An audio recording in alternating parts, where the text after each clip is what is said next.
Heroes of Albion, Fable's gameplay reveal has sparked a frenzy of excitement, but if all you paid attention to was the Xbox Direct, there's actually some crucial details you missed.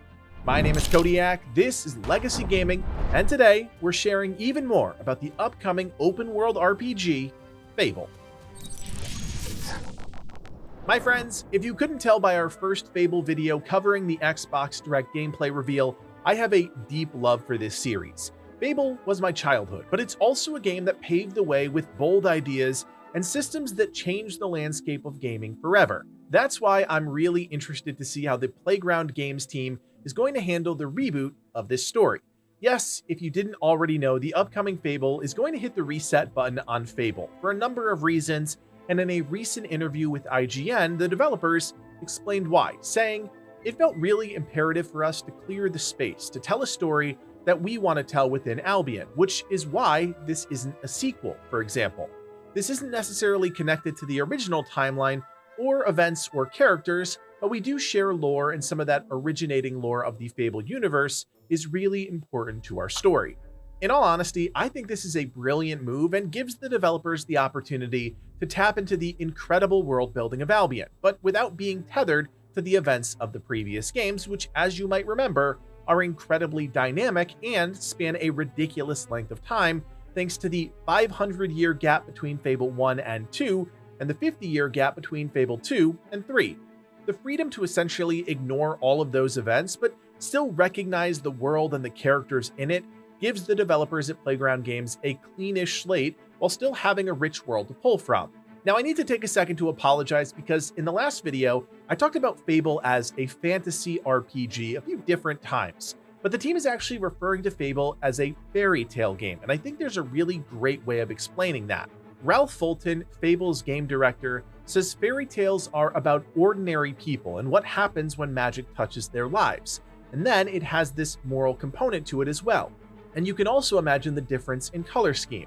The color palette of fantasy is very different from the color palette of fairy tale, and we just onboarded that as this really fantastic directional statement. If you've never played a Fable game, then this might be more nuanced than you care for, but the team is setting up a very clear distinction. This is not Frodo up against the evil forces of Sauron. It's you, a random mortal that's thrust into a magical situation steeped with adventure, humor, and in some cases, tragedy. This all comes back to the team trying to do right by Lionhead Studios, the original creators of Fable. And in case you were concerned, this game will look more like Fable 1 and 2, not the steampunk aesthetic we saw throughout Fable 3. Now, one of the most divisive bits of news to come out post-gameplay reveal was actually about the game's morality system. As you most likely know, morality is a huge part of the Fable universe. In fact, that entire idea of a gameplay system that reflected your good and bad nature and choices was introduced in the first game, but in this upcoming adventure, you won't be sporting the signature halo or the iconic devil horns, and that has fans a bit miffed. When asked point blank about that system, Fulton says, "That sort of character morphing feature, obviously a really central part of the original games, it's not in ours, but for us, that doesn't really work. The way I've described our morality system working, you're never that thing absolutely. You're different things to different people based on what they like or what they choose to value, so that's one reason that it didn't work."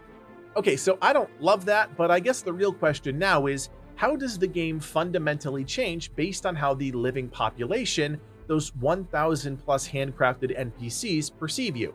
The developers have said that you'll have the chance to shape your reputation regionally, and I immediately wondered how that was going to actually connect to gameplay. I think back to my time with MMOs and how you can gain reputation with different factions, which opens up different types of gameplay rewards. Will that be the case here, or will this merely be an instance of villagers catcalling you either positive or negative names as you run by based on your reputation? Either way, I do think this departure from something so intimately Fable is a risk, but hopefully the system they've reimagined will keep players engaged. The developers, for good reason, are being incredibly tight-lipped about specifics of the game. That makes sense given we've just seen the first bits of actual gameplay, and there's a long road ahead to the fall launch. But one line of questioning in that IGN interview had me really interested, and it was about the size of the game world. Now, I've never played a Forza Horizon game, but believe it or not, Fable is actually being built using the Forza Tech engine with some obvious modifications because of the genre shift. But in terms of the game's size, Fulton said this: "It's still massive. It still takes a long time to get through.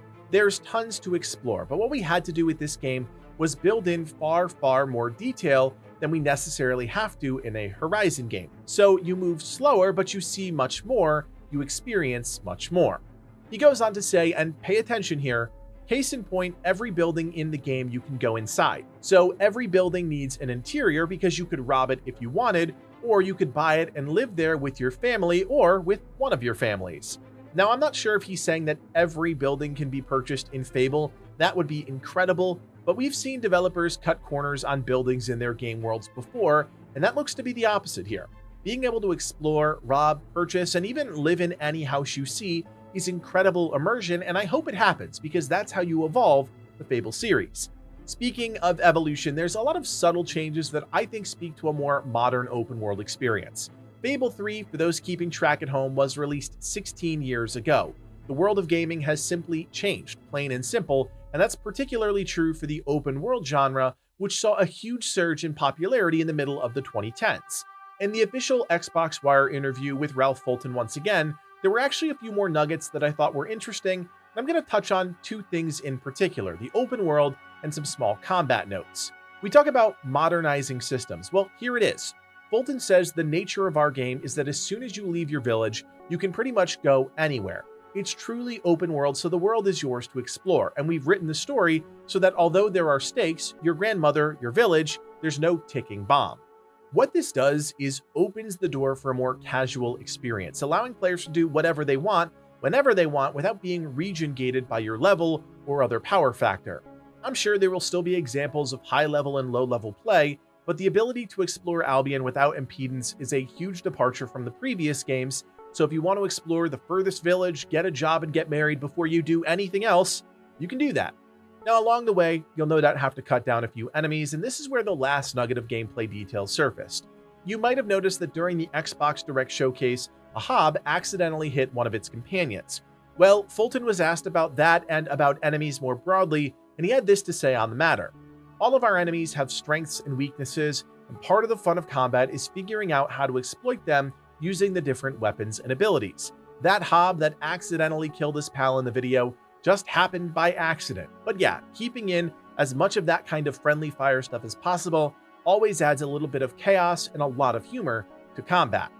Not a huge detail, but something I think will add that sense of fun as you're cutting your way across Albion, recognizing that enemies, especially in groups, can have their own interplay with one another, not just with the player, as is typical in RPGs. So heroes, the clock is now ticking, and while fall feels like a lifetime away at this point, it'll be here before you know it. I personally cannot wait to follow the development of this game, and with details starting to trickle out and knowing that an Xbox studio is developing this game, I expect we're going to learn a lot about Fable in the coming months. Guys, if you're excited about Fable, do me a solid, hit that thumbs up and consider subscribing. We'll be covering this game from top to bottom, just like we have with so many open world fantasy games before. So if you appreciate the work that goes into making these videos, keep it right here and never miss a thing. My name is Kodiak, and from everyone here at Legacy Gaming, thanks for watching and play on.